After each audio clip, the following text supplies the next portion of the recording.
ఇక నిన్న మొన్న కేటీ రామారావు దుకాణం లేపాడు మళ్ళా అక్కడ యూట్యూబ్ ఛానల్ పెట్టి మన సర్కారును ఊలగొట్టింది కదా మనము 20 పెడదామని పెట్టింది 20 ఛానళ్ళు పెడదామని పెట్టిరు గచ్చగాడు బుచ్చగాడు అందరు నేర్కొచ్చి ఆయనతో పెట్టిరు పెట్టి ఏం చేసింది కేటీ రామారావు వాళ్ళకు టాస్క్ ఇచ్చిండు ఏందా టాస్క్ అంటే అరే మనం పట్టభద్రుల ఎమ్మెల్సీ ఎన్నికలల్లా కాంగ్రెస్ పార్టీని మల్లన్న ఓడగొట్టుడు అయితట్లేదురా మరి ఎట్లా సార్ ఏం చేద్దామంటే మల్లన్న మంచోడు కాదని బదనాం లేపుదామని పెట్టింది ఆయన ఏం చేయాలి సార్ అంటే రోజుకో 2 వీడియోలు తయారు చేసి పెట్టుకుని మల్లన్న మంచోడు కాదని అని ఈ 20 మందికి చెప్పారు పెట్టిన తర్వాత మళ్ళా 2 రోజులకు పిలిచినట ఏమయ్యారో నేను చెప్పిన పని చేస్తే ఏం ఆడేమో అట్టేది కాబట్టి మీరు ఇట్లా చేస్తుంది అని అంటే పెట్టినాం కానీ ఎవరు నమ్మతలేడు సార్ అంటున్నాడు అంటే బర్రెకు సున్నం వేస్తే ఆవైతాది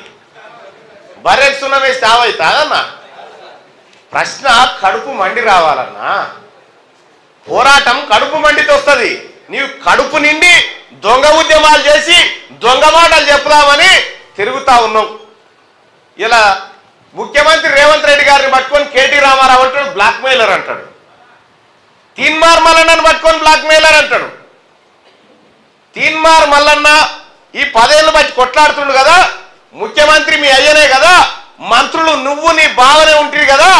మరి 10 ఏళ్లలో ఏం పీకిరా పట్టుకోక ఇవాళ ఇదే తీన్మార్ మల్లన్న తన కుటుంబ ఆస్తులని ప్రభుత్వానికి రాసిచ్చి ఎన్నికలకు వస్తా ఉన్నా మీకు దమ్ముందా వచ్చేతాను కానీ నేను అడుగుతా ఉన్నా మీకు దమ్ముందా దమ్ము ఇలా రైట్ టు రీకాల్ని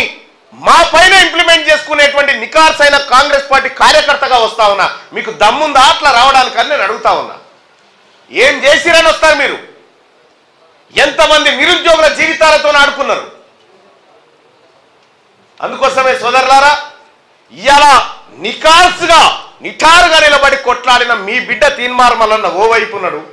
ఇంకోవైపు ఆ దొంగల ముఠ ఉన్నది పట్టభద్రుల ఎమ్మెల్సీ ఎన్నికల్లో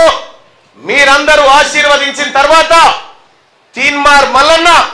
మండలికి పోయిన తర్వాత మీ అందరికీ ఏ హామీలైతే మేమందరం ఇచ్చినామో ఆ హామీలను నెరవేర్చి మీ కాళ్ళు కడుగుతామని చెప్పి మీ అందరికి తెలియజేస్తా ఉన్న పట్టభద్రులారా